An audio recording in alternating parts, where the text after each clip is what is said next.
ಆತ್ಮೀಯ ಬಂಧುಗಳೇ, ಮಹಾಭಾರತ ಉದ್ಯೋಗ ಪರ್ವ.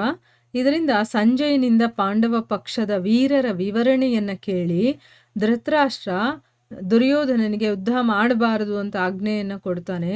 ದುರ್ಯೋಧನ ಅದರಿಂದ ಅಸಹಮತನಾಗ್ತಾನೆ. ಅಂದ್ರೆ ನಾನು ಸಹಿಸೋದಿಲ್ಲ, ನಾನು ಒಪ್ಕೊಳ್ಳೋದಿಲ್ಲ ಅಂತ ಹೇಳ್ತಾನೆ. ಮತ್ತೆ ಸಂಜಯ ಧೃತರಾಷ್ಟ್ರನಿಗೆ ಶ್ರೀಕೃಷ್ಣನ ಸಂದೇಶವನ್ನ ತಿಳಿಸೋದು, ಈ ವಿಷಯದ ಬಗ್ಗೆ ನಾವು ತಿಳ್ಕೊಳ್ತಾ ಇದ್ವಿ. ಓದ ಭಾಗದಲ್ಲಿ ನಾವೇನ್ ತಿಳ್ಕೊಂಡ್ವಿ, ಸಂಜಯನ ಮಾತನ್ನ ಕೇಳಿ ಧೃತರಾಷ್ಟ್ರ ಯುದ್ಧ ಮಾಡಬಾರ್ದು ಅಂತ ಹೇಳ್ತಾನೆ. ಅದಕ್ಕೆ ದುರ್ಯೋಧನ ಹೇಳ್ತಾನೆ, ಇಲ್ಲ, ನಾನು ನಿಮ್ಮನ್ನೆಲ್ಲ ನಂಬ್ಕೊಂಡು ಈ ರಾಜರನ್ನೆಲ್ಲ ನಂಬ್ಕೊಂಡು ಪಾಂಡವರ ಜೊತೆ ಯುದ್ಧ ಮಾಡಬೇಕು ಅಂತ ನಿರ್ಧಾರ ಮಾಡಿಲ್ಲ. ಪಾಂಡವರನ್ನ ಕೊಲ್ಲೋದಕ್ಕೆ ನಾನು, ದುಶ್ಯಾಸನ, ಕರ್ಣ ಈ 3 ಜನನೇ ಸಾಕು. ನಾನು ಬೇಕಾದ್ರೆ ನನ್ನ ಜೀವವನ್ನೇ ಬಿಟ್ಬಿಡ್ತೀನಿ, ಆಯ್ತಾ. ಆದ್ರೆ ನಾನು ಪಾಂಡವರ ಜೊತೆ ಇರೋದಕ್ಕಾಗಲ್ಲ. ಯುದ್ಧ ಆದ್ರೆ ಇಲ್ಲ ಅವರು ಸಾಯ್ತಾರೆ, ನಾನು ರಾಜ್ಯವನ್ನ ಅನುಭವಿಸ್ತೀನಿ, ಇಲ್ಲ ನಾನು ಸಾಯ್ತೀನಿ, ಅವರು ಇದನ್ನೆಲ್ಲ ಭೋಗಿಸ್ತಾರೆ. ಆದ್ರೆ ನಾನು ಒಂದು ಸೂಜಿಯ ತುದಿಯಷ್ಟು ಜಾಗವನ್ನು ಕೂಡ ಅವ್ರಿಗೆ ಕೊಡೋದಕ್ಕಾಗೋದಿಲ್ಲ ಅಂತನ್ಬಿಟ್ಟು ಹೇಳ್ತಾನೆ. ಆಗ ಧೃತರಾಷ್ಟ್ರ ಹೇಳ್ತಾನೆ, ಬಂಧುಗಳೇ, ನನಗೆ ನಿಮ್ಮೆಲ್ಲ ಕೌರವರ ಬಗ್ಗೆ ಬಹಳ ಶೋಕ ಇದೆ. ದುರ್ಯೋಧನನ್ನಂತೂ ಅಂದ್ರೆ ಇಷ್ಟು ದಿವಸ ಮಗ ಮಗ ಅಂತಂತಿದ್ನಲ್ಲ, ಇವಾಗ ಹೇಳ್ತಾನೆ ನೋಡಿ, ದುರ್ಯೋಧನನಂತೂ ನಾನು ತ್ಯಾಗ ಮಾಡಿಬಿಟ್ಟಿದ್ದೀನಿ. ಆದರೆ ಯಾರು ಈ ಮೂರ್ಖನ ಅನುಸರಣೆ ಮಾಡ್ತಾರೋ, ಕಣ್ಮುಂದೆನೆ ಕಾಣಿಸ್ತಾ ಇದೆ ಏನಾಗುತ್ತೆ ನೆಕ್ಸ್ಟ್ ರಿಸಲ್ಟು ಅಂತಂದ್ಬಿಟ್ಟು, ಆದರೆ ಇವನು ಮೂರ್ಖತನಕ್ಕೆ ಒಳಗಾಗ್ಬಿಟ್ಟಿದ್ದಾನೆ. ಇವನನ್ನು ಏನಾದರೂ ಅನುಸರಣೆ ಮಾಡಿದ್ರೆ ಅವರು ಕೂಡ ಖಂಡಿತವಾಗ್ಲೂ ಯಮಲೋಕಕ್ಕೆ ಹೋಗ್ತಾರೆ. ಯಾವಾಗ ಪಾಂಡವರ ಹೊಡೆತದಿಂದ ಕೌರವ ಸೈನ್ಯವೆಲ್ಲ ವ್ಯಾಕುಲವಾಗುತ್ತೋ ಆಗ ನಿಮಗೆ ನಾನು ಹೇಳಿರುವಂಥ ಈ ಮಾತಿನ ನೆನಪಾಗತ್ತೆ ಅಂತ ಹೇಳ್ತಾನೆ. ಅಂದರೆ ಇವನನ್ನು ಬಿಟ್ಬಿಡಿ ಅಂತ ಇಂಡೈರೆಕ್ಟಾಗಿ ಹೇಳ್ತಾ ಇದ್ದಾನೆ. ಇವನನ್ನು ನಂಬ್ಕೊಂಡು ಏನಾದರೂ ಇವನು ಹಿಂದೆ ಹೋದರೆ ನೀವೆಲ್ಲರೂ ಕೂಡ ಯಮನ ಹತ್ರನೇ ಹೋಗಬೇಕು ಅಂತನ್ಬಿಟ್ಟು. ಆಮೇಲೆ ಸಂಜಯನಿಗೆ ಹೇಳ್ತಾನೆ, ಸಂಜಯನೇ, ಮಹಾತ್ಮ ಶ್ರೀಕೃಷ್ಣ ಮತ್ತು ಅರ್ಜುನ ನಿನಗೇನೆಲ್ಲ ಹೇಳಿದ್ರೋ ಅದೆಲ್ಲವನ್ನು ಕೂಡ ನನಗೆ ತಿಳಿಸು, ನನಗೆ ಅದನ್ನೆಲ್ಲ ಕೇಳುವಂಥ ಆಸೆ ತುಂಬ ಇದೆ ಅಂತಂದ್ಬಿಟ್ಟು ಈಗ ಕೇಳ್ತಾ ಇದ್ದಾನೆ.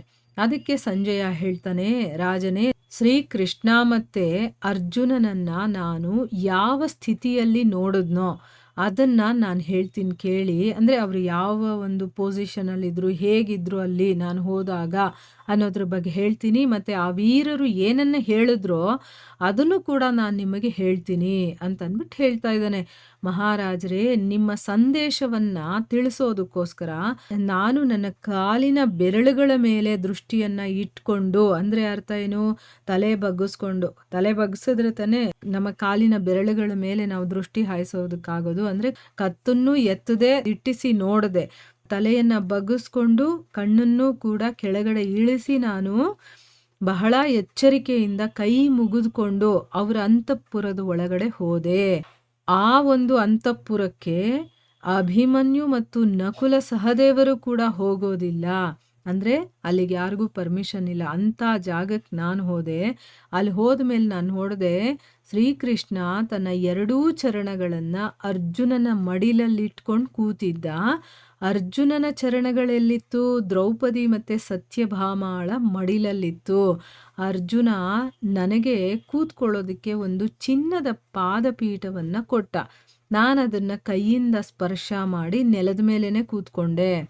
ಅಂದರೆ ಅವರು ನನಗೆ ಚಿನ್ನದ ಪೀಠವನ್ನು ಕೊಟ್ಟರು ನಾನು ಕೂತ್ಕೊಳ್ಳೋದಕ್ಕೆ ಅಂತ, ಪಾದವನ್ನು ಇಟ್ಕೊಳ್ಳೋದಕ್ಕೆ. ಆದರೆ ನಾನು ಅದನ್ನು ಸುಮ್ಮನೆ ಮುಟ್ಟಿ ನನಗೆ ಬೇಡ ಅಂತಂದ್ಬಿಟ್ಟು ನಾನು ನೆಲದ ಮೇಲೆ ಕೂತ್ಕೊಂಡೆ. ಆ 2 ಮಹಾಪುರುಷರು ಕೂಡ ಒಂದೇ ಆಸನದ ಮೇಲೆ ಕೂತಿರೋದನ್ನು ನೋಡಿ ನನಗೆ ಬಹಳ ಭಯ ಆಯಿತು. ನಾನು ಯೋಚನೆ ಮಾಡೋದಕ್ಕೆ ಶುರು ಮಾಡಿದೆ. ಈಗ ನೋಡಿ, ಅರ್ಜುನನ ತೊಡೆಯಲ್ಲಿ ಆ ಭಗವಂತನ 2 ಪಾದಗಳಿದೆ. ಅಂದರೆ ಅವರಿಬ್ರು ಒಂದೇ ಆಸನದಲ್ಲಿ ಕೂತ್ಕೊಂಡಿದ್ದಾರೆ. ಈಗ ಕೃಷ್ಣ ಭಗವಂತ ಅಂತ ಗೊತ್ತು, ಅವನು ಸಾಮಾನ್ಯ ಮನುಷ್ಯ ಅನ್ನೋದು ಗೊತ್ತು. ಆದರೆ ಇವರಿಬ್ರು ಒಂದೇ ಕಡೆ ಕೂತ್ಕೊಂಡಿದಾರಲ್ಲ ಅಂತ ನನಗೆ ಭಯ ಆಗಿ ಯೋಚನೆ ಮಾಡೋದಕ್ಕೆ ಶುರು ಮಾಡಿದೆ.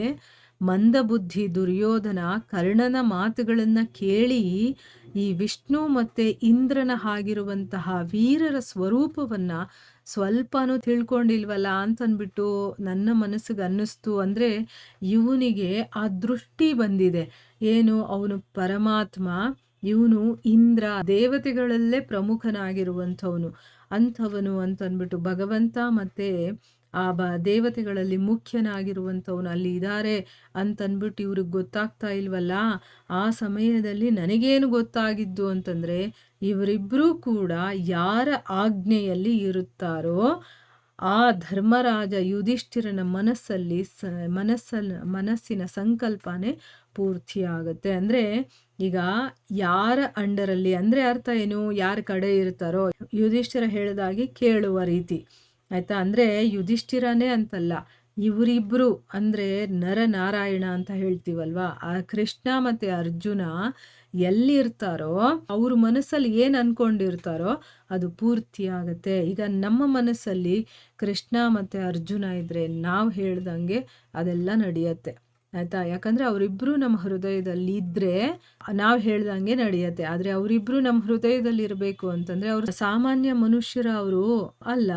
ಸೊ ನಮ್ಮ ಹೃದಯದಲ್ಲಿ ಇರಬೇಕು ಅಂತಂದರೆ ನಮ್ಮ ಹೃದಯ ಪರಿಶುದ್ಧ ಮಾಡ್ಕೋಬೇಕು. ಆಗ ಮಾತ್ರ ಅವರು ಬಂದು ನಮ್ಮ ಹೃದಯದಲ್ಲಿ ನೆಲೆಸೋದಕ್ಕೆ ಸಾಧ್ಯ. ಭಕ್ತ ಮತ್ತು ಭಗವಂತ ಅನ್ಬೋದು, ನರ ಮತ್ತು ನಾರಾಯಣ ಅನ್ಬೋದು, ಶ್ರೀಕೃಷ್ಣ ಮತ್ತು ಅರ್ಜುನ ಅನ್ಬೋದು, ಏನು ಬೇಕಾದರೂ ಅನ್ಬೋದು. ಅವರು ನಮ್ಮ ಹೃದಯದಲ್ಲಿ ನೆಲೆಸಿದ್ದಾಗ ನಮ್ಮದು ಏನೇನೇ ಆಸೆಗಳು ಅಥವಾ ನಮ್ಮ ಮನಸ್ಸಲ್ಲಿ ಏನು ಅಂದ್ಕೊಳ್ತೀವೋ ಅದೆಲ್ಲ ಆಗುತ್ತೆ ಅನ್ನೋದು ಇಲ್ಲಿ ಅರ್ಥ. ಈ ರೀತಿ ಅವನು ನೋಡಿದ ಸಂಗತಿಯನ್ನು ತಿಳಿಸ್ತಾ ಇದ್ದಾನೆ. ಇದರ ಮುಂದುವರೆದ ಭಾಗ ಇನ್ನೂ ಇದೆ, ಅದನ್ನು ನಾವು ಮುಂದಿನ ಭಾಗದಲ್ಲಿ ತಿಳ್ಕೊಳ್ಳೋಣ. ಹರೇ ಕೃಷ್ಣ.